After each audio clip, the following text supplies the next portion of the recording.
Hello everyone, आप सभी का हमारे इस क्लास में स्वागत है।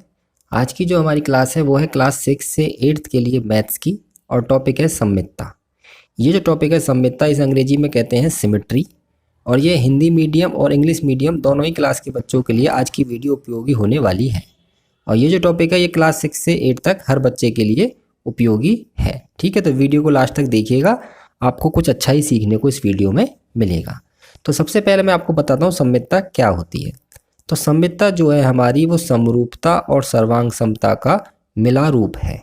समरूपता और सर्वांग समता क्या होती है, अगर ये आपको पता है तो ठीक है, वरना शॉर्ट में मैं आपको बता देता हूँ।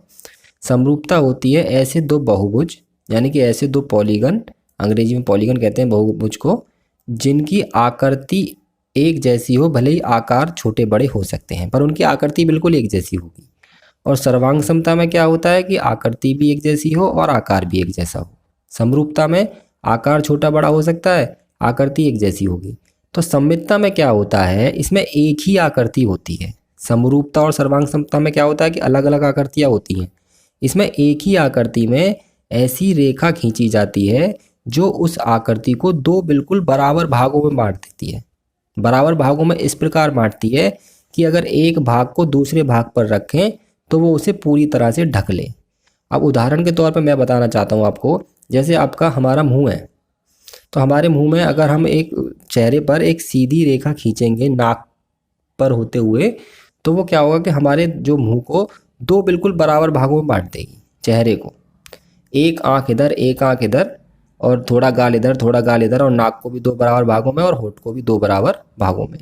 तो इस रेखा को कहते हैं हम सममित रेखा, जो कि किसी भी आकृति को बिल्कुल दो बराबर भागों में बांट देती है। जैसे मैंने यहाँ पर दो आकृतियाँ बना रखी हैं, एक पेड़ ये बना रखा है और एक पेड़ ये बना रखा है। तो इस पेड़ में अगर मैं यहाँ से एक रेखा खींच दूँ तो क्या होगा कि इस तरफ की आकृति और इस तरफ की आकृति बिल्कुल बराबर होगी। अगर इस भाग को उठाकर मैं पलटकर इधर रख दूँ, सममितता में आपको एक बात जरूर याद रखनी है, सममितता पूरी तरह से काल्पनिकता पर आधारित है। आप किसी भी आकृति को अपनी कल्पना में किस हिसाब से मोड़ सकते हैं, उतनी आप अच्छी तरह से सममितता को सीख सकते हैं और इसके प्रश्नों को अच्छी तरह हल कर पाएंगे। जैसे मैं इस पेड़ को यहाँ से खींचा है एक लाइन, तो आप इसे कल्पना कर लीजिए कि अगर मैं इस वाले पार्ट को उठा कर ऐसे पलट के रख दूँ तो ये इसे पूरा कवर कर लेगा। तो ये एक हो गई इसकी सममित रेखा। अगर मैं ऐसा ही इस पर अगर खींचूँ तो आप इधर देखेंगे कि ये आकृति इसके बराबर नहीं है, ये बिल्कुल सेम टू सेम है। ये आकृति इसके बराबर नहीं है, अगर मैं इसे पलट कर रखूँगा तो ये पूरी तरह से नहीं ढक पाएगा, या तो इसका ऊपर का हिस्सा बाहर निकला रहेगा या इसका हिस्सा बाहर निकला रहेगा। तो ये सममित अक्ष इसका नहीं है। तो इसमें सममित अक्षों की संख्या होगी 0 और इसमें सममित अक्षों की संख्या होगी 1। इसे ही कहते हैं सममितता। बाकी मैंने इसकी परिभाषा टाइप लिख रखी है।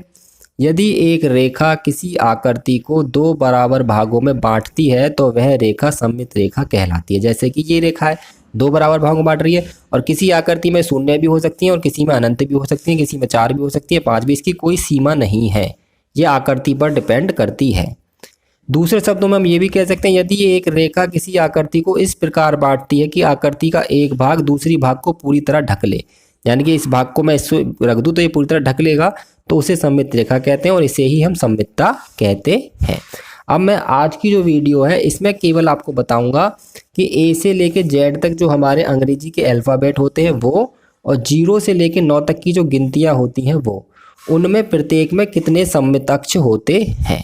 ठीक है, तो शुरू करते हैं, इससे आपको अच्छी तरह समझ में आएगा। और सबसे पहले मैंने आपको बताया ना, इमेजिनेशन, काल्पनिकता, आप जितनी अच्छी तरह से कल्पना कर पाएंगे उतनी अच्छी तरह आप इनके उत्तरों को सही तरह के दे पाएंगे। जैसे ए है, अब आप ए में सोचिए कि ऐसी रेखा मैं कहाँ खींचूं कि ये दो बिल्कुल बराबर भागों में बढ़ जाए, इस प्रकार कि एक भाग दूसरे भाग को पूरी तरह से ढक ले।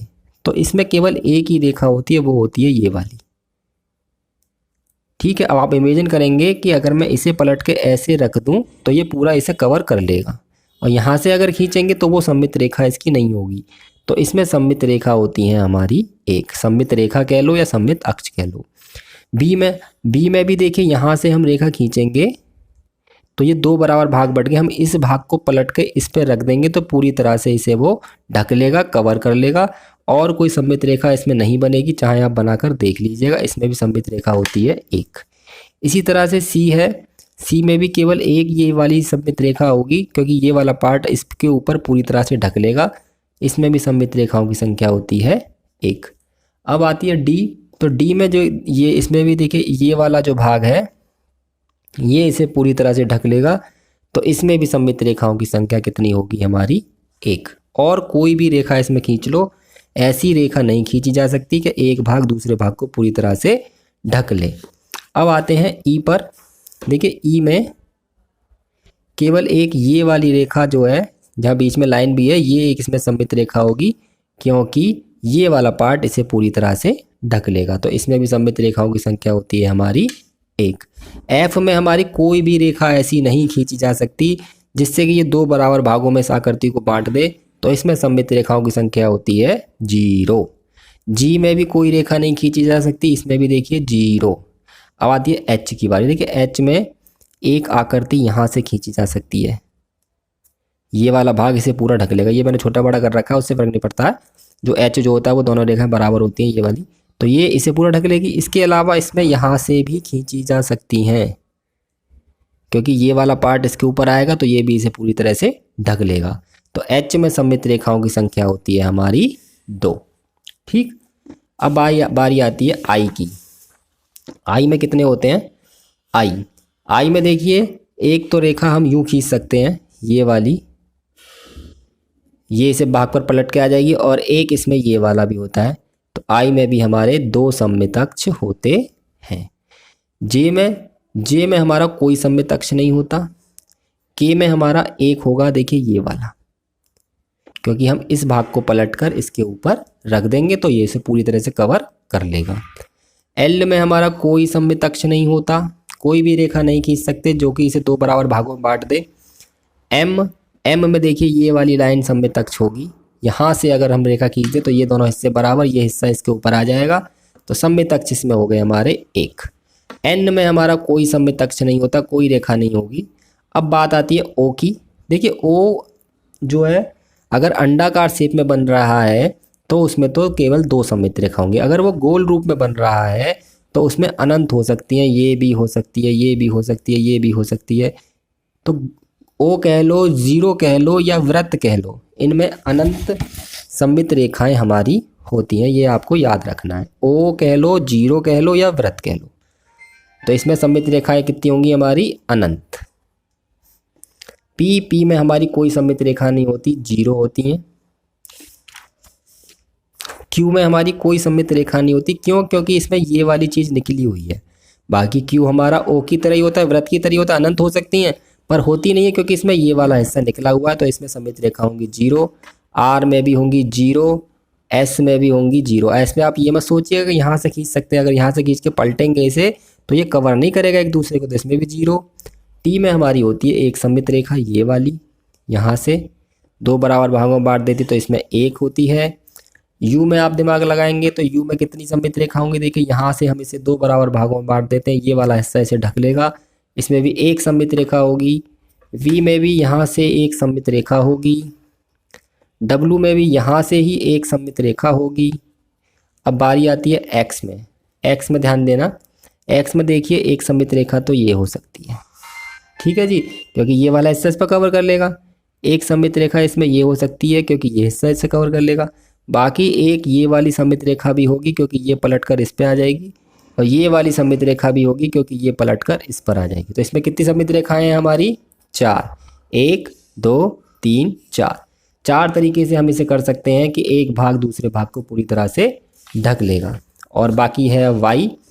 वाई देखिए आप इस तरीके से ही बनाना, तब इसमें 1 सममित रेखा होगी, और अगर आप वाई ऐसे बना दोगे तो इसमें तो 0 सममित रेखाएं हैं, पर वाई को मैंने इस तरीके से बनाया क्योंकि इसमें 1 सममित रेखा होगी। और जेड में हमारी कोई सममित रेखा नहीं होती है, इसमें होती है हमारी 0। अगर हम इधर से काटेंगे तो ये पूरी तरह से एक दूसरे को ढकेगा नहीं।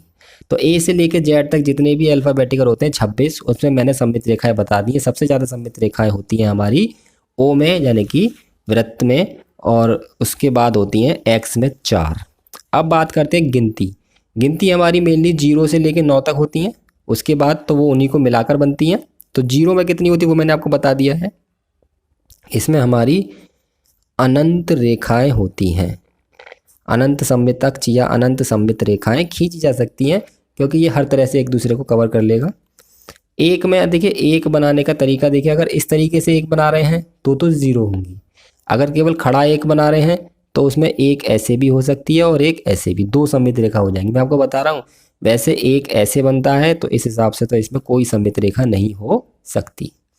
दो में भी कोई सममित रेखा नहीं हो सकती, कोई रेखा नहीं होगी। तीन में एक हो सकती है जी, यहाँ से, तो इसमें एक होगी। चार में कोई नहीं होगी।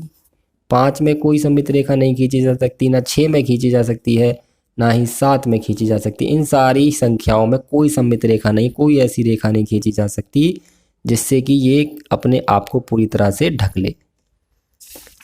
आगे है 8 और 9। 8 में देखिए सममित रेखाएं खींची जाएंगी। कितनी खींची जा सकती है? देखो, एक तो इस तरीके से खींची जा सकती है और एक इस तरीके से खींची जा सकती है। तो 8 में होंगी हमारी दो सममित रेखाएं और 9 में हमारी कोई सममित रेखा नहीं खींची जा सकती।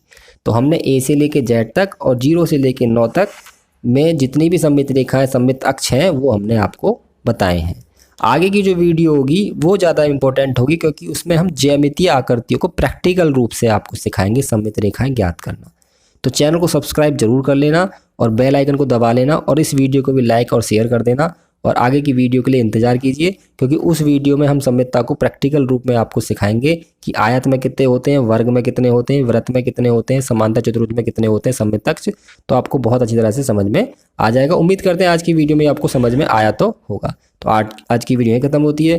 वीडियो देखने के लिए धन्यवाद।